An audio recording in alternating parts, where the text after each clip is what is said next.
योऽन्तः प्रविश्य मम वाचमिमां प्रसुप्ता योऽन्तः प्रविश्य विमवां च प्रसुप्ता सञ्जीवयत्यखिलशक्तिधरस्वधाम्ना सञ्जीवयत्यखिलशक्तिधरस्य धाम्ना। हरे कृष्णा। हरे कृष्ण।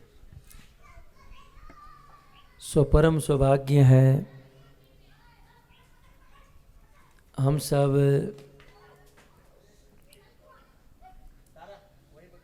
ब्रज 84 कोश ब्रजमंडल की इस पवित्र भूमि पर विचरण कर रहे हैं। बहुत सुंदर दर्शन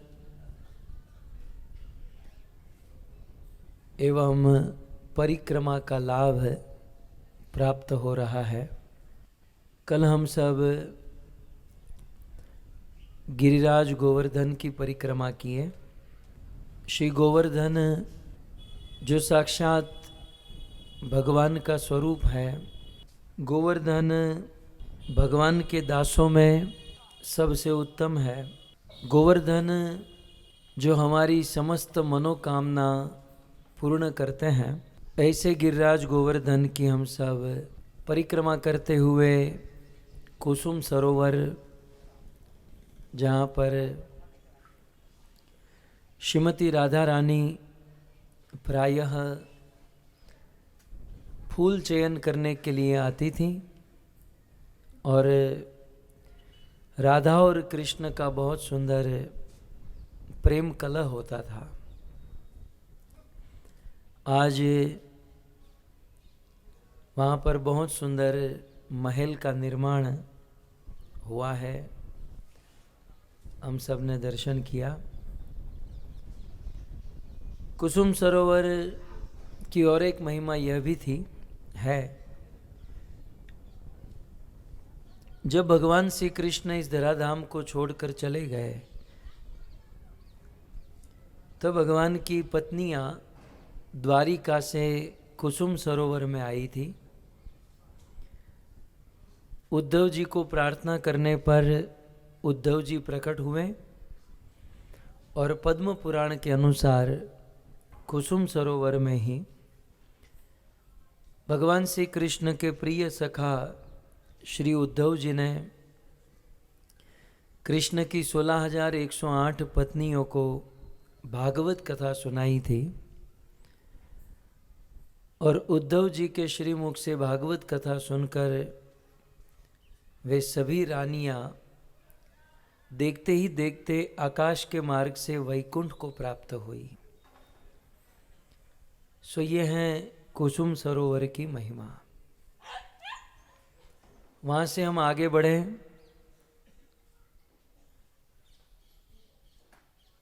तो उसके बाद बहुत सुंदर दर्शन हुआ मानसी गंगा। नंद बाबा और यशोदा मैया की मन्नत थी कि जब हमारे घर पर लाला का जन्म होगा तो हम सभी तीर्थों में जाकर उन तीर्थों के जल में स्नान करेंगे। कृष्ण का जन्म हुआ, कृष्ण बड़े हो गए, तब एक बार नंद यशोदा निश्चय किए कि अब वह तीर्थाटन कर लेना चाहिए। जब ये प्रस्ताव कृष्ण के पास रखा, कृष्ण ने सोचा कि सारे तीर्थ तो ब्रज वृंदावन में है, वृंदावन को छोड़कर बाहर क्यों जाना।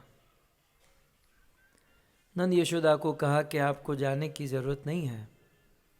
बोले नहीं, हमारी मन्नत है। तब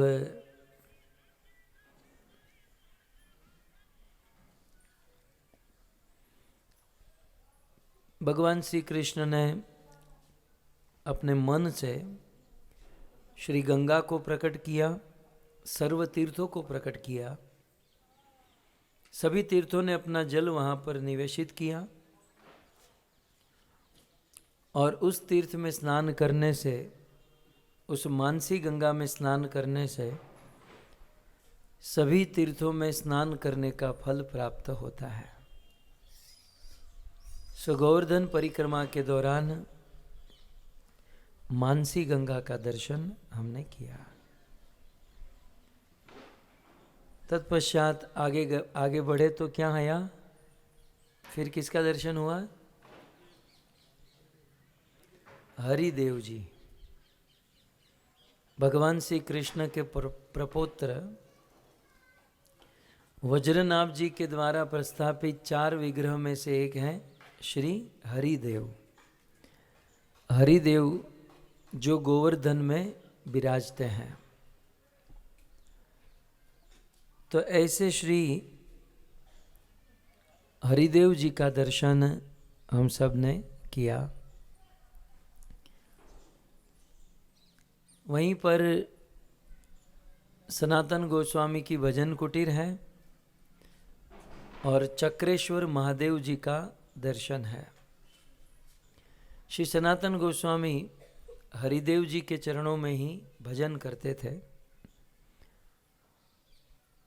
फिर आगे बढ़े तो अगला दर्शन क्या हुआ? दान घाटी। गोपियाँ जब मथुरा में दही माखन आदि बेचने जाती थी तो भगवान श्री कृष्ण गोपियों से दान मांगते थे और कृष्ण और गोपियों के बीच में कलह होता था, प्रेम कलह होता था। सो दान घाटी का दर्शन हमने किया। परिक्रमा के दौरान दान घाटी से जब हम आगे बढ़े तब गिरिराज जी का दर्शन होने लगा। अब गिरिराज जी को देखते देखते हम सब गोविंद कुंड पहुँचे। गोविंद कुंड जब कृष्ण ने गोवर्धन उठाया, गोवर्धन उठाने का कारण इंद्र का प्रकोप था। देवराज इंद्र ब्रजवासियों पर रुष्ट हुए और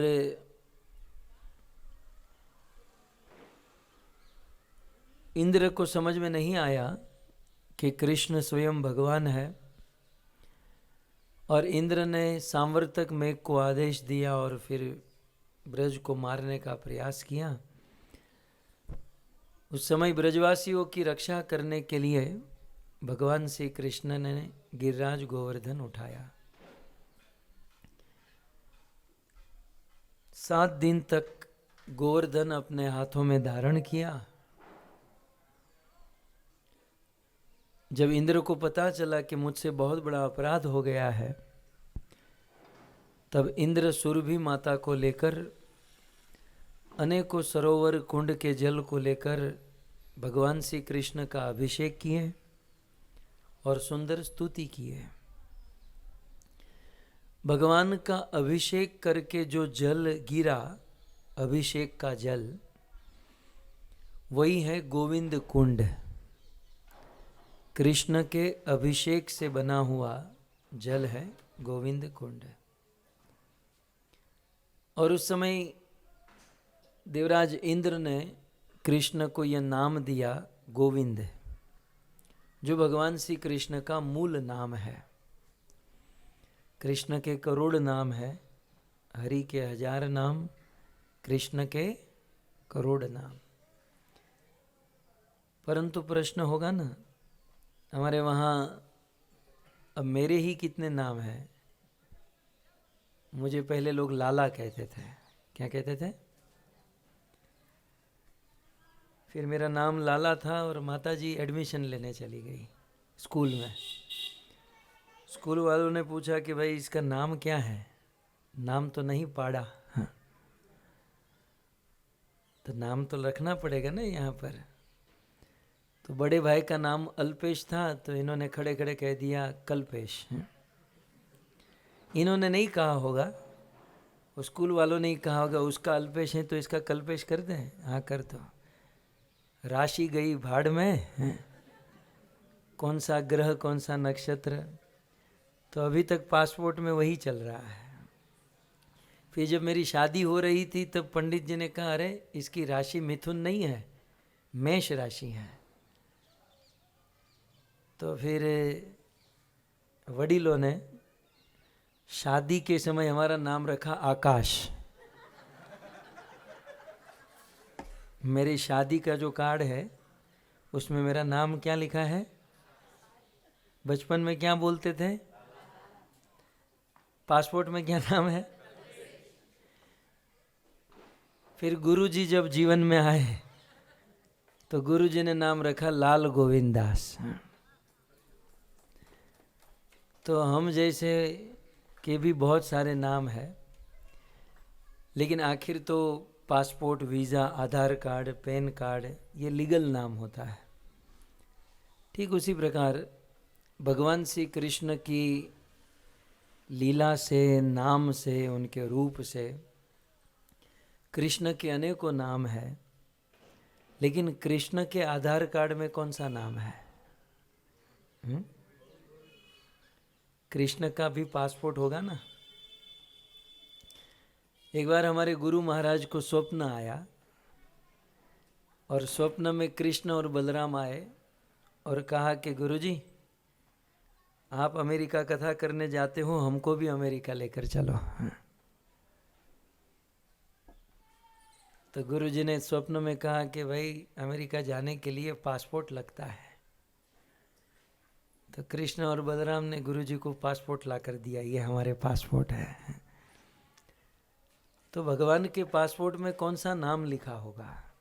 यदि आपके मन में प्रश्न है तो भगवान का जो लीगल नाम है वो है गोविंद। गोविंदम आदि पुरुषम तमहम भजामि। सो आदि नाम जो है वह गोविंद है। सो गोविंद नाम भगवान ने प्रदान किया, नाम हुआ गोविंद कुंड। और फिर गोविंद कुंड पर प्रसाद पाया, खिचड़ी, खिचड़ी प्रसाद नहीं, फूल प्रसाद था। सो गोविंद कुंड पर वैसे खिचड़ी थी, लेकिन थोड़ी कृपा हो गई तो फूल प्रसाद मिला। गोविंद कुंड पर हम लोग दर्शन देखते हैं ना, एक मंदिर था श्रीनाथ जी का। सो वहीं गोविंद कुंड पर माधवेंद्रपुरी के द्वारा श्रीनाथ जी प्रकट हुए थे।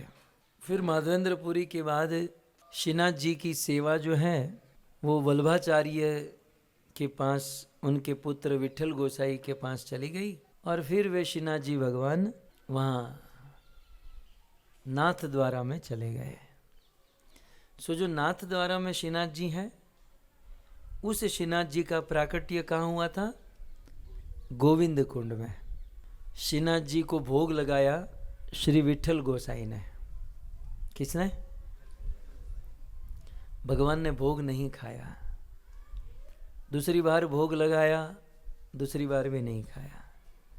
तीसरी बार भोग लगाया, नहीं खाया। तब श्री विठल गोसाई कहने लगे, प्रभु आप कुछ बीमार हैं या आप नाराज हैं? तब भगवान ने कहा, न मैं बीमार हूँ, न मैं नाराज हूँ, मैं टेंशन में हूँ। अरे प्रभु आपको टेंशन? दुनिया के लोग टेंशन लेकर आपके पास आते हैं अपना टेंशन दूर करने के लिए, आपको काहे का कौन सा टेंशन? भगवान ने कहा, वो औरंगजेब जो है, उन दिनों औरंगजेब बहुत सारे मंदिर को तोड़ रहा था, वेदों को जला रहा था, मूर्तियों को तोड़ रहा था। बोले वो औरंगजेब मंदिरों को तोड़ रहा है, मूर्तियों को तोड़ रहा है, और वो बहुत जल्द यहाँ ब्रज में गोवर्धन में आने वाला है। कहीं मुझे न तोड़ दे, मुझे इसकी चिंता हो रही है, मुझे इसका टेंशन हो रहा है। विठल गोसाई ने कहा, तो मुझे पहले बता देते, चलो चलो मैं आपको कहीं छुपा देता हूँ। लेकिन कहाँ छुपाऊँ? तब भगवान ने कहा कि इस गोवर्धन के नीचे एक गांव है, आज भी उस गांव का नाम है थोर। क्या है? थोर। थोर माने जाड़ी, घनघोर जटा होती है, जाड़ी होती है। बोले उस थोर गांव में झाड़ी में जाकर मुझे छिपा दो, ताकि वो औरंगजेब मुझे ला ना पाए, और मुझे लेकर जाओगे तो कुछ पालखी में कुछ थोड़े से अच्छे से लेकर जाना। तब विठल गोसाई ने देखा कि औरंगजेब के भय से सब लोग अपने गाय, बैल, बैलगाड़ी, रथ सबको लेकर चले गए। एक भगत था, उनके घर पर विठल गोसाई गए और कहा कि हमारे भगवान को, श्रीनाथ जी को गोवर्धन से थोर गांव में लेकर आना है, तो आपके पास कोई बैलगाड़ी सवारी कुछ है? बोले बैलगाड़ी तो हमने बेच दी, भैंस भी हमारे घर पर थी, उसको बेच दी। हमारे घर पर भैंसा है, भैंसा को गुजराती में कहते हैं पाड़ा। एक पाड़ा बजा है। आपके भगवान पाड़े पे बैठेंगे? भैंसे पर बैठेंगे? ये आए भगवान श्रीनाथ जी के पास, प्रभु ब्रज में कुछ नहीं, एक भैंसा बचा है, आप भैंसे पर बैठोगे? बोले भैंसा तो भैंसा, मुझे यहाँ से लेकर जाओ। भगवान ने कहा लेकिन भैंसे को थोड़ा नहला कर लेकर आना, उसकी चमड़ी इतनी कठोर होती कहीं मुझे लग न जाए। तो भैंसे को बहुत सुंदर स्नान कराए, यमुना जलमा केसर घोड़ी, स्नान कराऊं भैंसा पाड़ा। भैंसा भी आज प्रसन्न हो रहा है कि ओहो हमारी कोई वैल्यू नहीं और ये सब लोग मुझे स्नान करा रहे हैं। पहले कराया स्नान, और भैंसा का शरीर इतना कड़क कठोर था, बोले प्रभु को कहीं चोट ना आ जाए, भैंसे के ऊपर तेल और घी का मालिश किया। भैंसे को अष्ट सात्विक विकार आने लगा। ओ हो आज मेरी मालिश हो रही है, क्योंकि प्रभु को बिठाना है। और फिर विठल गोसाई ने सोचा कि इस भैंसे की सेवा लेनी है प्रभु के लिए। आपने सुना होगा हमारे इस्कॉन में डीटी किचन में उसी को एंट्री मिलती है जो ब्राह्मण दीक्षित है, नहीं? ऐसे ही होता है ना। अब ये भैंसे को डीटी किचन में एंट्री लेनी थी, क्योंकि डायरेक्ट डीटी को पधरामणी करनी थी, तो उसको दीक्षित करना पड़ेगा। सो विठल गोसाई ने उस पाड़ा को, भैंसे को दीक्षा दे दी। भैंसे के कान में मंत्र बोले और भैंसे की दीक्षा कर दी। भैंसा भी धन्य धन्य हो गया कि मेरा स्नान किया, मुझे मालिश किया और मेरी दीक्षा हो गई। इसीलिए किसी ने बहुत अच्छा कहा है कि मैं भैंसा भी बनूं तो किसी भक्त के घर का भैंसा बनूं। किसी भक्त के घर पर चींटी मकोड़े का भी जन्म होगा ना, तो उस भक्त के घर पर कीर्तन होगा, कथा होगी, प्रभु का प्रसाद होगा, उसे पाकर भी हमारा जीवन धन्य हो जाएगा। भैंसे को लाया गया और भगवान श्रीनाथ जी जो आज नाथ द्वारा में है, वो गोवर्धन में थे, सो उस भगवान श्रीनाथ जी को भैंसे पर बिठाया गया और भैंसे पर यात्रा निकली प्रभु की। खूब नाच गान कीर्तन करते हुए ठाकुर जी को गिरिराज गोवर्धन से थोर गांव में लाया गया। वहाँ पर भगवान को बिठाया। 2-5 दिन हुए, प्रभु ने कहा कि प्रभु ने फिर से खाना बंद कर दिया। बोले अब क्या हुआ प्रभु? बोले अब मुझे गोवर्धन में वापस जाना है। अरे प्रभु वहाँ तो औरंगजेब नहीं आएगा? बोले कोई औरंगजेब नहीं आएगा। तो बोले प्रभु आपने तो कहा था औरंगजेब का आपको डर है इसलिए आप चिंता में हो। बोले मुझे किसी औरंगजेब का डर नहीं है, मुझे तो इस थोर गांव में आना था। इस गांव में आना था इन झाड़ियों में मुझे रहना था, इसलिए मैंने ये लीला रची थी, उसी भैंसे पर बिठाकर मुझे वापस लेकर जाओ। तो उस भैंसे पर बिठाया गया, श्रीनाथ जी को वापस लाया गया। सो इस प्रकार से इस गोविंद कुंड में भगवान श्रीनाथ जी का प्राकट्य और भगवान श्रीनाथ जी की बहुत सारी लीला संपन्न हुई। गोविंद कुंड से हम आगे बढ़ते हैं तो आता है अप्सरा कुंड। अप्सरा कुंड से आगे बढ़ते हैं तो दर्शन आता है पुछरी का लोठा। मतलब ये लोठा, इसका नाम था लोठा, लोठा बाबा। ये कृष्ण के सखा थे, मतलब साख्य रस में कृष्ण का भजन करते थे।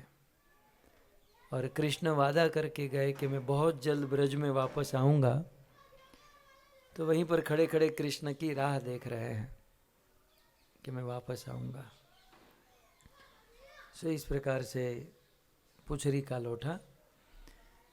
गोवर्धन परिक्रमा करते समय यदि पुछरी के लोठे का दर्शन न करें तो हमारी परिक्रमा पूर्ण नहीं मानी जाती है।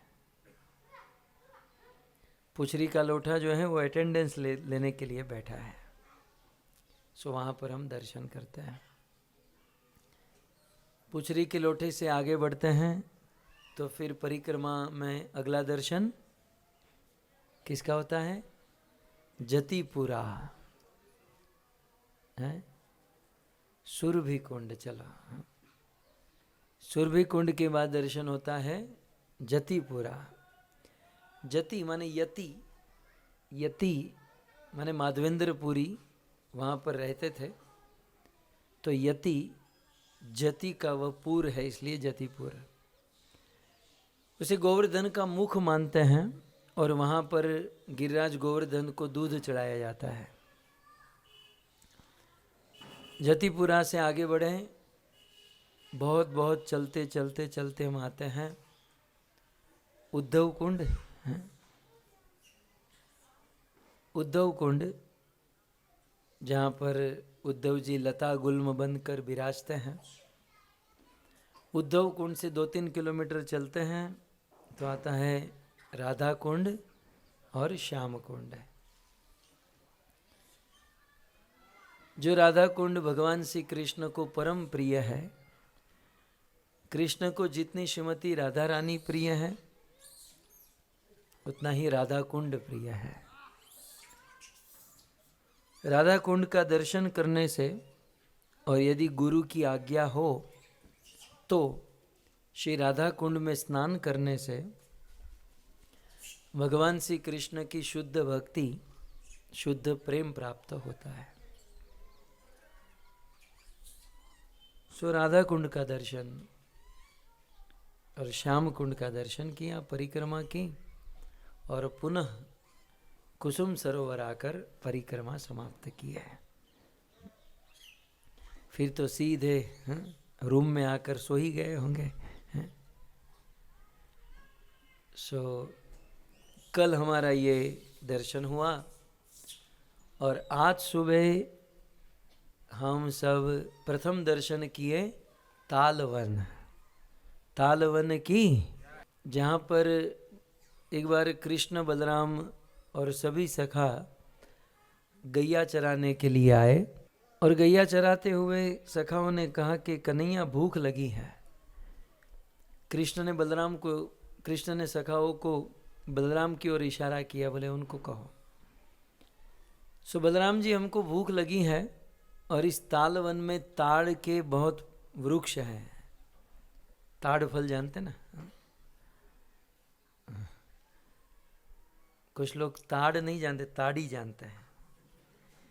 ताड़ी और माड़ी।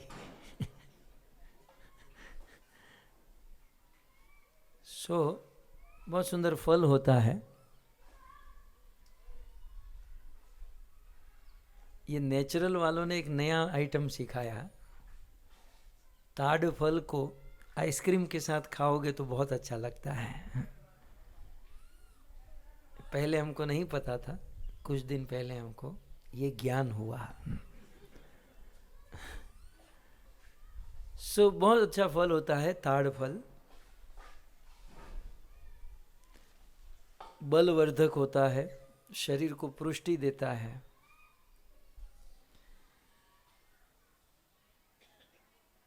और उस ताड़ फल की बहुत सुंदर सुगंध आ रही थी। तो सखाओं ने कहा कि कन्हैया पेट में भूखासुर है। एक असुर जो होता है ना पेट में होता है, आपको है?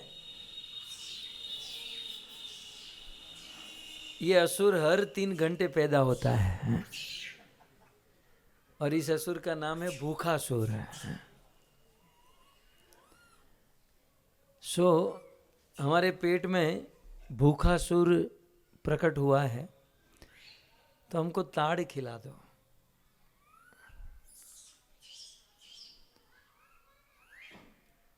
अब वहाँ पर ताड़ फल बहुत थे, परंतु कंस का एक अनुचर था धेनुकासुर। धेनुकासुर अपने बहुत सारे अनुचरों के साथ उस ताल वन में रहता था। न तो खुद ताल फल खाता था, न किसी को खाने देता था। हमारे मोदी जी कहते हैं न खाऊंगा न खाने दूंगा। ये थोड़ा उल्टा है, न खाऊंगा, न ताड़ फल खुद खाऊंगा, न किसी को खाने दूंगा। तो अब बलराम जी को निवेदन किया, और ये धेनुकासुर असुर वंश से था। और जब हिरण्यकशिपु का वध भगवान नरसिंह देव ने किया, तब प्रहलाद महाराज को वादा किया था कि प्रहलाद अब आगे चलकर तेरे वंश में मैं किसी को नहीं मारूंगा। प्रहलाद महाराज के आगे के प्रहलाद महाराज के पुत्र हुए विरोचन, विरोचन के बलि। तो बलि के साथ युद्ध नहीं किया भगवान ने, क्योंकि प्रहलाद को वादा किया था। तो भगवान ने भिक्षा मांगी और स्वर्ग ले लिया। और उसी वंश में हुआ था धेनुकासुर। तो मारना तो नहीं था, तो बलराम जी को कहा कि आप देख लीजिए।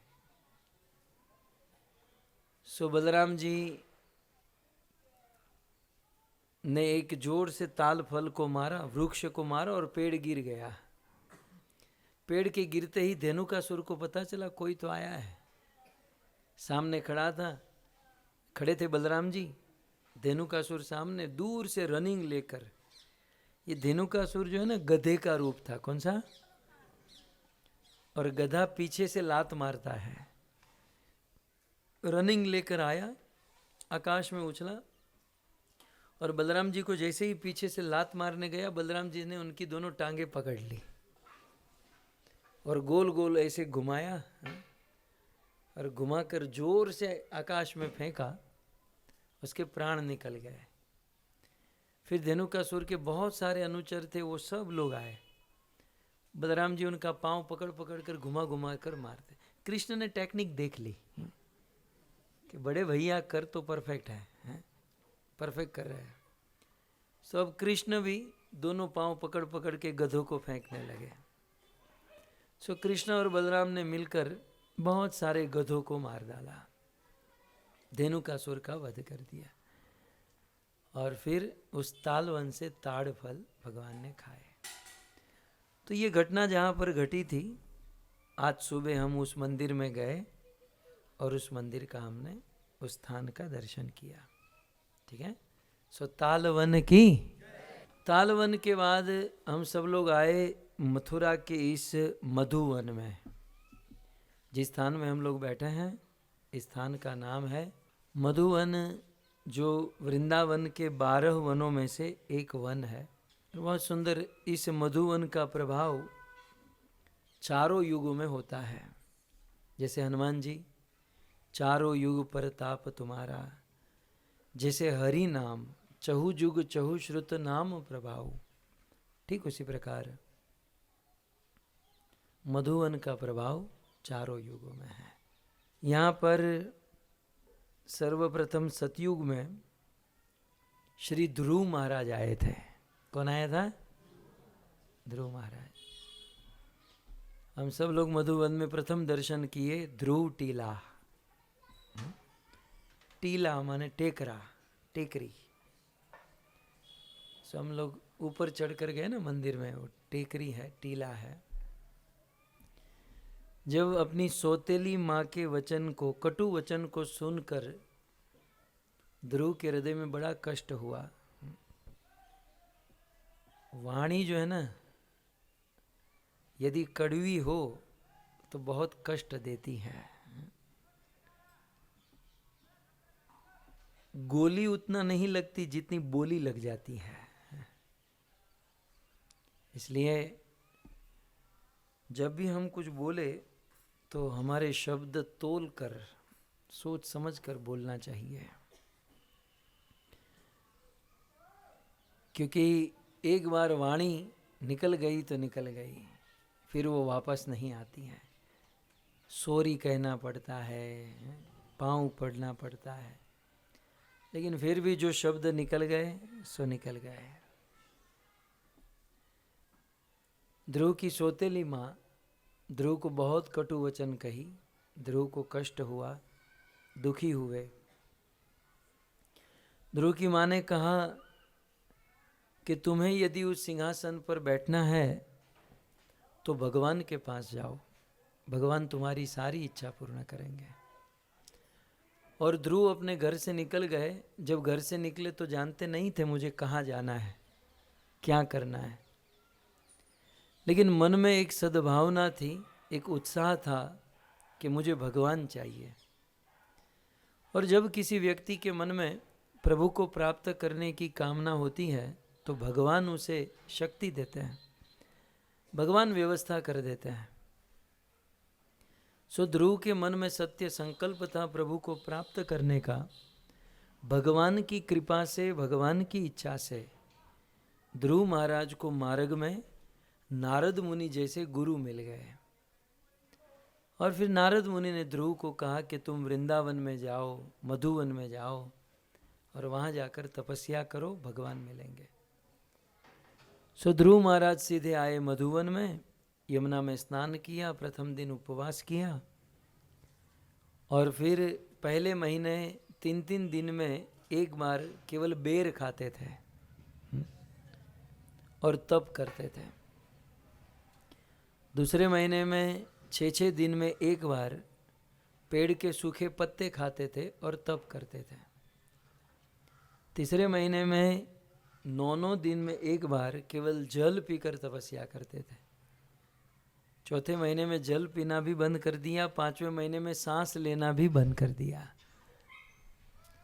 क्योंकि मन प्रभु में लग गया है।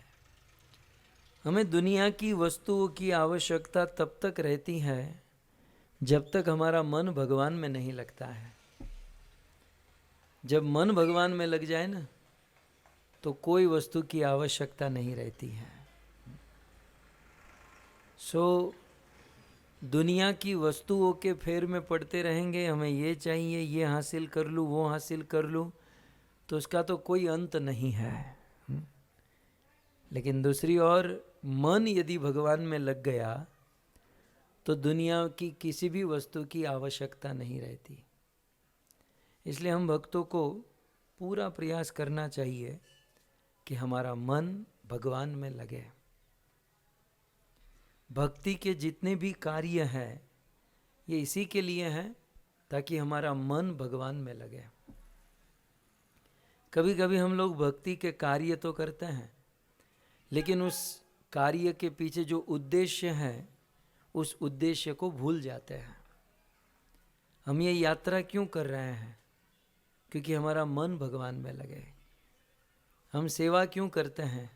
ताकि हमारा मन भगवान में लगे। हरि नाम क्यों लेते हैं? क्योंकि हमारा मन भगवान में लगे। सो ये उद्देश्य कभी भूलना नहीं चाहिए। सो मन भगवान में लगाने के लिए, सो ध्रुव का मन भगवान में लग गया। ध्रुव ने सांस लेना बंद कर दिया और भगवान से ऐक्य भावना कर लिए। तो कहते हैं कि पूरे जगत का सांस रुक गया, पूरा जगत स्तब्ध हो गया और सारे लोग त्राहिमाम कर उठे। समस्त देवता लोकपाल सब लोग भगवान के पास गए, प्रभु आप कुछ कीजिए। तब भगवान मन में सोचने लगे, कृष्ण कृष्ण हरे हरे, हरे राम राम राम हरे हरे, हरे कृष्ण कृष्ण कृष्ण हरे हरे, हरे राम राम राम हरे हरे। भगवान भी सोचने लगे कि आखिर ये 5 साल का बालक कैसा है। ये 5 साल का बालक है कैसा कि जिसने अपनी भक्ति के बल से पूरे ब्रह्मांड को हिला दिया। मैं भी उस बालक को देखना चाहता हूँ। वैसे तो भक्त भगवान को देखना चाहते हैं, लेकिन आज भगवान अपने भक्त को देखना चाहते हैं। और भगवान गरुड़ के ऊपर सवार हुए, अपने वैकुंठ से चले, और जहाँ पर हमने दर्शन किया ना ध्रुव नारायण भगवान का, सो भगवान उस ध्रुव टीला के पास आए और ध्रुव महाराज को दर्शन दिए।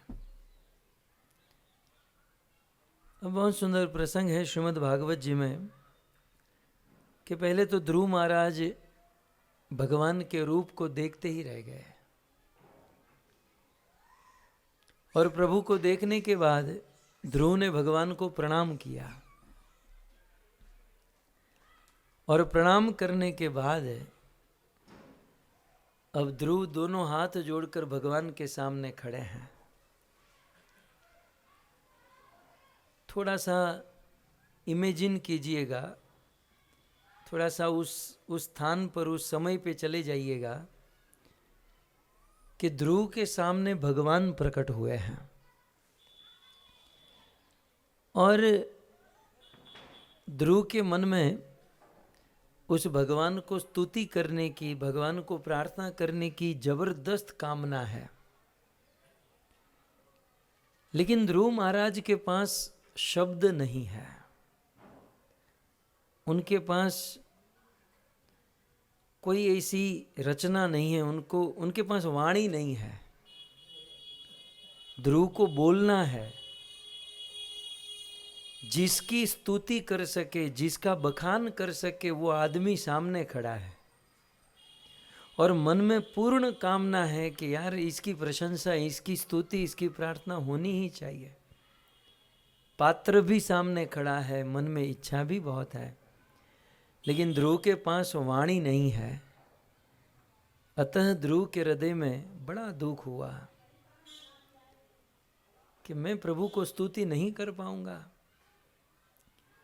तब भगवान ने ध्रुव के मन की बात को जान ली, और भगवान के हाथ में पांचजन्य जो शंख था वो ध्रुव के गाल से स्पर्श किया, और ध्रुव को बोलने की शक्ति प्राप्त हुई। सो ध्रुव महाराज को स्तुति करने की बड़ी इच्छा हुई, और भगवान ने अपना पांचजन्य शंख ध्रुव को स्पर्श कराया। और जैसे ही ध्रुव महाराज को वह शंख स्पर्श हुआ, ध्रुव ने बहुत सुंदर स्तुति की, और स्तुति में वे कहते हैं, योन्तः प्रविश्य मम वाचमिमां प्रसुप्ताम, यो अंतः प्रविश्य, जो भगवान हमारे अंतःकरण में प्रविष्ट होकर हमारी वाणी को बुलवाते हैं। ये जो हम बोल रहे हैं, हमको बोलने की शक्ति कहाँ से आ रही है? योन्तः प्रविश्य, वो हमारे अंतःकरण में भगवान प्रविष्ट हुए हैं, और वो भगवान हमारे हार्ट को पंपिंग करते हैं, आरोह अवरोह करते हैं, ताकि ये शब्द बाहर निकल रहे हैं।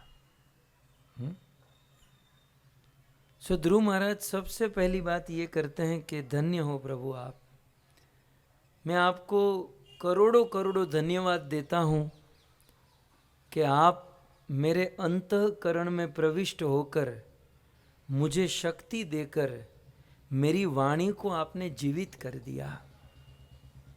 ये केवल ध्रुव की बात नहीं है, ये हम सब लोगों की बात है कि भगवान ने हम सबको कितनी सुंदर वाणी दे रखी है। एक घड़ी के लिए आप सोच लीजिए, यदि हम लोग जन्म से गूंगे होते तो, यदि हम लोग जन्म से गूंगे होते तो हम हमारे दिल के भाव कैसे प्रस्तुत कर पाते? हम हमारी दिल की बात लोगों के सामने, हमारे प्रेमियों के सामने हम कैसे रख पाते? कुछ दिन से मेरी वाणी में थोड़ी सी गड़बड़ आ गई है, तो मैं इसी के ऊपर चिंतन कर रहा हूँ। आप लोग भी समझ पा रहे होंगे कि मैं इतनी मिनट में जो इतना बोला हूँ ना, इससे 10 गुना बोल दिया होता यदि मेरी वाणी, मेरा गला ठीक से चल रहा होता। हमारे जैसे साधारण लोगों के मन में होता है कि यार दिल और दिमाग में इतने भाव भरे हैं, इतने शब्द हमारे पास हैं, लेकिन वाणी काम नहीं कर रही, तो मन में अफसोस होता है कि यार सुनने वाले तैयार हैं, बोलने वाला तैयार है, अंदर भाव भी उमड़ रहे हैं, शब्द की कोई कमी नहीं है, लेकिन वाणी काम नहीं कर रही है। तो फिर भी थोड़ी बहुत काम कर रही है। ये टोटल न होती तो क्या होता? ये प्रभु की बहुत बड़ी कृपा है कि हमको आपको वाणी प्रदान की है। अब बात आई इसलिए कह दूं कि ये वाणी बहुत कीमती होती है। इस वाणी को व्यर्थ नहीं गंवाना चाहिए। हम जो रात दिन हमारे शब्दों को, हमारी वाणी को व्यर्थ गवाते हैं, वाणी का भी एक कोटा होता है। यदि वो कोटा दुनिया वालों के लिए खर्च कर दिया तो प्रभु के लिए फिर क्या बचेगा? इसलिए हमारे शब्द बड़े कीमती हैं, हमारी वाणी बहुत कीमती है। सो वाणी को गुजराती में घणी बार कहो, हड़ी गेलाओ माटे वाणी इस्तेमाल न कराए। ऐसे वैसे लोगों के लिए वाणी भी, हमारी कीमती वाणी को साधारण लोगों के लिए क्यों वेस्ट करें? सो वाणी बड़ी कीमती है और भगवान ने हमें इतनी सुंदर वाणी दी है, तो सुबह उठकर भगवान को धन्यवाद करना चाहिए। अब जानते हो, मैं सुबह उठकर थोड़ा सा रियाज करता हूँ, हरे कृष्ण, ठीक चल रहा है कि नहीं। रोज सुबह उठकर मुझे सबसे बड़ी चिंता ये होती है, गला गया तो नहीं है?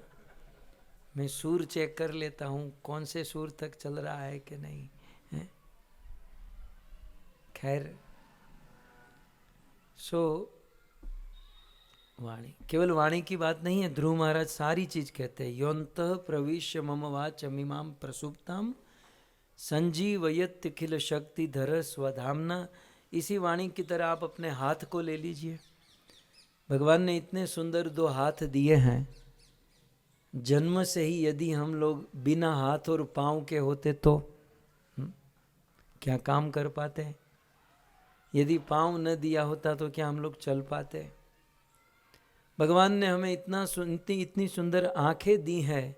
यदि ये आंखें नहीं मिली होती तो क्या हम जगत को देख पाते? कितना सुंदर जगत है। जन्म से ही हमारे पास आंखें न होती तो केवल सुनते और सुनकर दुखी होते।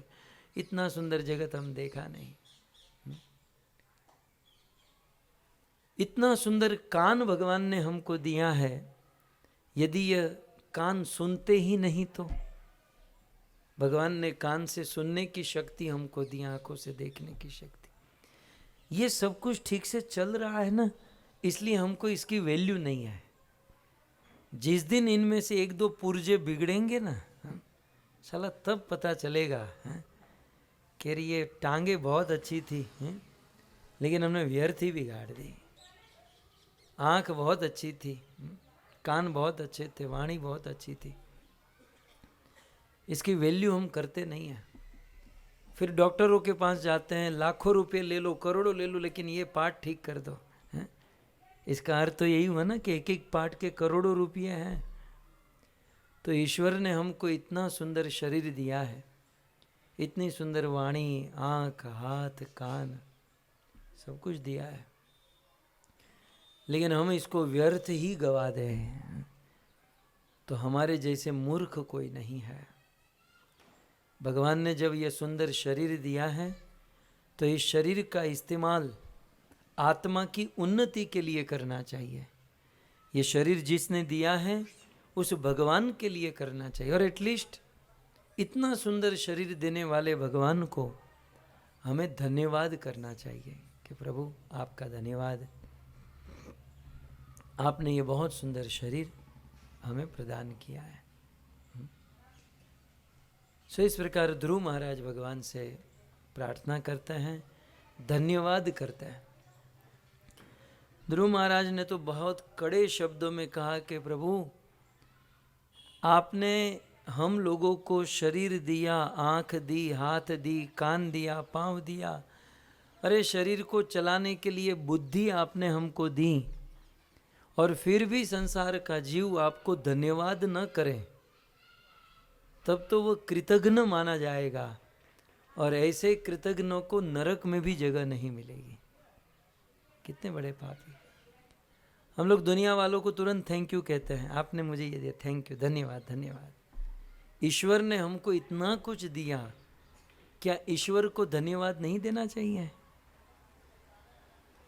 सो यदि हम और आप भगवान को धन्यवाद देना चाहते हैं तो वह धन्यवाद महामंत्र से देना चाहिए। हरे कृष्णा हरे हरे राम। सो प्रभु का नाम लेकर, प्रभु की भक्ति करके हम उनको धन्यवाद दे सकते हैं। सो ध्रुव महाराज ने स्तुति की और भगवान ध्रुव महाराज को कहते हैं कि आपकी जो भी इच्छा हो आप मांगो। ध्रुव ने कहा मुझे कुछ नहीं चाहिए।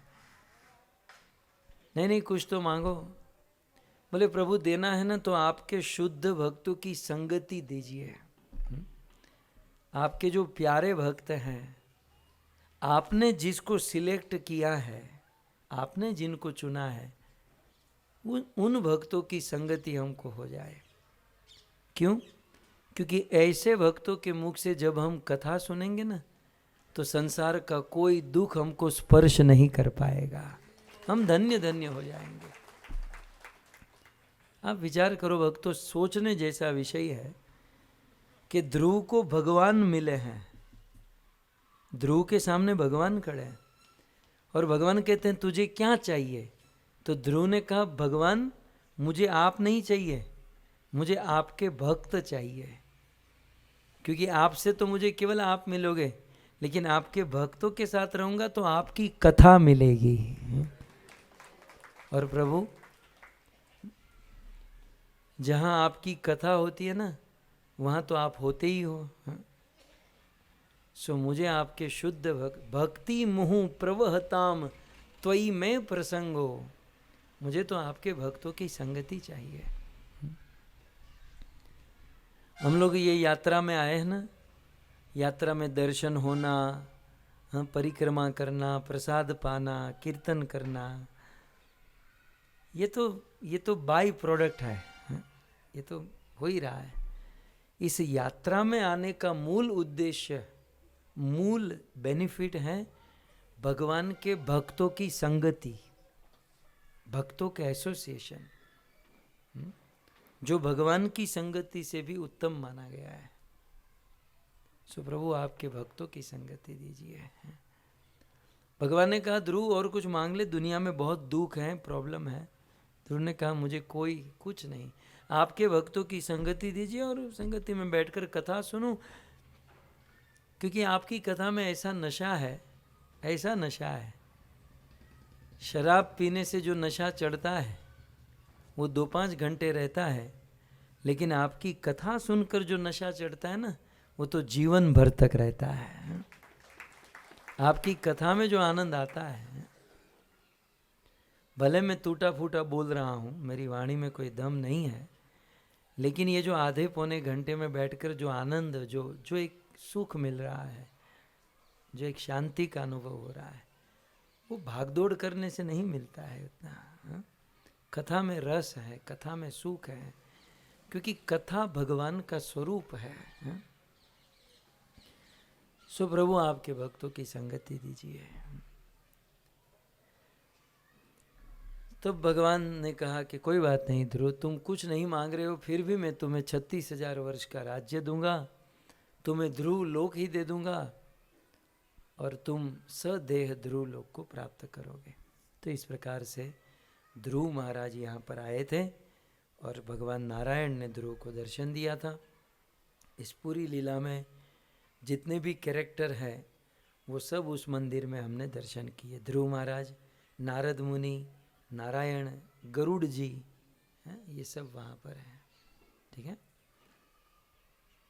फिर जिस स्थान पर हम लोग यहाँ पर आए वहाँ पर शत्रुघ्न जी की गुफा, लवणासुर की गुफा, यहाँ शत्रुघ्न जी का मंदिर है। जब राम जी अयोध्या के राजा हो गए उन दिनों यहाँ पर एक असुर था, लवणासुर। शिव जी की एक कृपा से उनको त्रिशूल मिला था। जब तक त्रिशूल उनके पास था उसको कोई नहीं मार सकता था। यह साधु संतों को परेशान करने लगा। उन्होंने अयोध्या में राम जी को मैसेज भेजा। राम जी ने अपने छोटे शत्रुघ्न जी को यहाँ पर भेजा। शत्रुघ्न जी ने लवणासुर के साथ युद्ध किया और उसे मार दिया। सो लवणासुर की गुफा है, शत्रुघ्न जी का यहाँ पर मंदिर है। और ये जो कुंड है यह है कृष्ण कुंड। कौन सा कुंड है? भगवान श्री कृष्ण गाय बछड़े चराने के लिए अपने सखाओं के साथ इस स्थान पर आते थे और भोजन करते थे। हम लोग भी यहीं पर भोजन करेंगे। कृष्ण सखाओं के साथ यहाँ भोजन करते थे, गौ माता भी भोजन करती थी। और जब हम भोजन करते हैं तो प्यास लगती है। सो गायों को प्यास लगी, क्या करें? कृष्ण ने अपनी बांसुरी से इस कुंड का निर्माण कर दिया। यहाँ जल प्रकट हुआ और गैया पानी पीने लगी। अब गौ माता जब पानी पीती हैं तो कैसे पीती हैं? सीधा मुंह डालती है ना। सो गाय पानी पीती थी, इसको देखकर कृष्ण भी अपना मुंह सीधा डाले अंदर। गाय पानी पी रही है, बाजू में कृष्ण पानी पी रहे हैं। इसका अर्थ क्या हुआ? ये जल जो है सीधे कृष्ण के होठों से लगा हुआ जल है। ये जल कृष्ण का अधर अमृत है, चरणामृत है। सो ये कृष्ण कुंड, यहाँ पर कृष्ण ने जल पिया, सखाओं ने, गैयाओं ने जल पिया। और यहाँ पर कृष्ण गैया चरा। यहाँ काले दाऊ जी का मंदिर है। दाऊ जी काले, कृष्ण के स्मरण में, वैसे दाऊ जी गोरे हैं लेकिन कृष्ण का स्मरण करते करते करते वो काले हो जाते हैं। दाऊ जी कृष्ण का रूप लेकर यहाँ पर ब्रज में रहते हैं, क्योंकि दाऊ जी ने देखा ये जितने भी असुर हैं कृष्ण को टारगेट बनाते हैं। सो जब यहाँ पर आते होंगे यही सोचकर आते होंगे, जो पीताम्बर पहनता है, माथे पर मोर मुकुट पहनता है, जो श्याम वर्ण का है, उसी को मारना है। तब दाऊ जी ने कृष्ण का रूप धारण कर लिया। बोले जो भी असुर आएगा मेरे साथ उसकी मुठभेड़ होगी, फिर कृष्ण के पास जाएगा। सो कृष्ण की रक्षा हेतु दाऊ जी कृष्ण का ड्रेस पहन लेते थे। तो इस प्रकार से काले दाऊ जी का दर्शन है, कृष्ण कुंड है, ध्रुव नारायण भगवान है, शत्रुघ्न जी का मंदिर है। तो ये यहाँ की लीला है। यहाँ हम सब लोग भोजन लेंगे, आचमन आप करोगे या कर लिया होगा। फिर यहाँ से हम लोग जाएंगे मथुरा, विश्राम घाट। विश्राम घाट ये वो स्थान है जहाँ भगवान ने विश्राम किया था। आप कहोगे भगवान को भी थाक लगता है।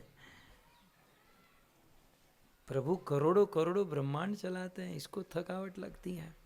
लगती है भक्तों। एक बात कहें, दूसरों के साथ संघर्ष करने में दूसरों को मारने काटने में, दूसरों के साथ संघर्ष करने में कोई थकावट नहीं लगती। आदमी थकता है तो अपने लोगों से थक जाता है, अपनों से ही थक जाता है। बाहर के लोगों की औकात है। आपने देखा होगा राजा महाराजा, इतिहास के पत्ते खोल कर देख लीजिए कि कभी भी राजा दुश्मनों से नहीं हारे। राजा हारे हैं तो अपनों से ही हारे हैं, अपनों के सामने ही झुके हैं। बाहुबली को किसने मारा था? मामा ने ही मारा था ना। हालांकि काल्पनिक घटना है। सो अपनों से, आदमी जब अपनों से संघर्ष करता है ना तब वो थक जाता है। प्रभु को थकावट नहीं लगती, लेकिन 2 बार थकावट लगी जब द्वारिका में भगवान को अपने हाथों से अपने बच्चों को मारना पड़ा। कितना कष्ट हुआ होगा। पूरे यादव वंश का विनाश कृष्ण ने अपने हाथों से किया। अपने ही वंश को मारना पड़ा, अपने ही कुल को, अपने बच्चों को कृष्ण ने अपने हाथों से मारना पड़ा। उस दिन उस बाप का हाथ कितना भारी हो गया होगा। तब कृष्ण थक कर उस प्रभास में पेड़ के नीचे बैठे और जरा नाम के शिकारी ने बाण मारा था। और दूसरी बार कृष्ण को थकावट लगी अपने मामा को मारकर। मामा के प्रति प्यार होता है ना, प्रेम होता है। सो चाणूर, मुष्टिक, शल, तोशल और फिर कंस को मारा। थकावट लगी और विश्राम घाट पर कृष्ण ने विश्राम किया, इसलिए उस घाट का नाम है विश्राम घाट। तो जो घाट प्रभु को विश्राम देता है तो हमको विश्राम नहीं देगा? तो उस विश्राम घाट पे हम जाएंगे। ये वही विश्राम घाट है जहाँ पर राधा रानी के कमल को देखकर कृष्ण को ब्रज की याद आई। कृष्ण रोने लगे और उद्धव जी को भेजा था कि उद्धव मोहि ब्रज बिसरत नाही, मैं ब्रज को भूल नहीं पा रहा हूँ। उद्धव ने कहा तो मैं जाऊं ब्रज में? हाँ तुम जाओ और सबको मिलो। तो उद्धव जी ने कहा बताओ पहले किसको मिलना है? आज का लड़का होता तो कहता है पहले मेरी गर्लफ्रेंड को मिलना है, मेरी पत्नी को पहले मिलना है।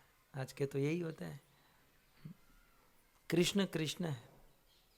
कृष्ण ने कहा सबसे पहले मेरे पिताजी को मिलना, नंद बाबा को। क्यों? भले बाकी के लोग तो रोकर भी अपना दुख हल्का कर लेते होंगे, लेकिन नंद बाबा ब्रज के राजा हैं, रो भी तो नहीं सकते। उसके हृदय में कितना कष्ट वो मैं जानता हूँ। सो पहले नंद बाबा को मिलना, फिर यशोदा मैया को मिलना, फिर मेरे सखाओं को मिलना, फिर गोपियों को मिलना और लास्ट में राधा रानी को मिलना। राधा को नाम लास्ट में लिया गया। कारण यह भी था कि जब तुम राधा को मिलोगे ना, उसके बाद फिर किसी को नहीं मिल पाओगे, तुम्हारी स्थिति ऐसी हो जाएगी। उद्धव का भी ऐसा ज्ञान की गठरी लेकर आए। उधो सुधो होई गयो सुन गोपियन के बैन, ज्ञान बजाई डुगडुगी प्रेम बजायो ढोल। गोपियों के प्रेम रूपी ढोल के सामने उद्धव की ज्ञान की डुगडुगी नहीं चली। सो इस प्रकार से उसी विश्राम घाट से उद्धव को भेजा था। मैं ये आपको बताना चाहता। विश्राम घाट की सतयुग से भी जुड़ी हुई कथा है कि भगवान वराह हिरण्याक्ष का वध करने के बाद विश्राम घाट पर ही विश्राम किए थे। विश्राम घाट की यह महिमा है। और फिर विश्राम घाट के बाद हम लोग जाएंगे कृष्ण जन्मभूमि। भगवान श्री कृष्ण की जन्मभूमि का दर्शन आज करेंगे। जहाँ प्रभु का जन्म होता है वहाँ सदैव प्रभु रहते हैं। और वैष्णवों के लिए भगवान की जन्मभूमि बहुत मायने रखती है। सो जिस स्थान पर कृष्ण का जन्म हुआ, एग्जैक्ट वह स्थान कंस का कारागार आज भी है। बड़ी सिक्योरिटी है, लेकिन जैसे तैसे वो दर्शन मिलता है। सो कृष्ण जन्मभूमि का हम सबको दर्शन करेंगे। बिरला जी के द्वारा भागवत मंदिर बनाया गया है, बहुत सुंदर मंदिर है। मंदिर में बहुत सुंदर दर्शन है, आप 1 घंटे तक वो दर्शन करके चिंतन मंथन कर सकते हैं। सो ये आज के दर्शन है, ठीक है। हरे कृष्णा, धन्यवाद।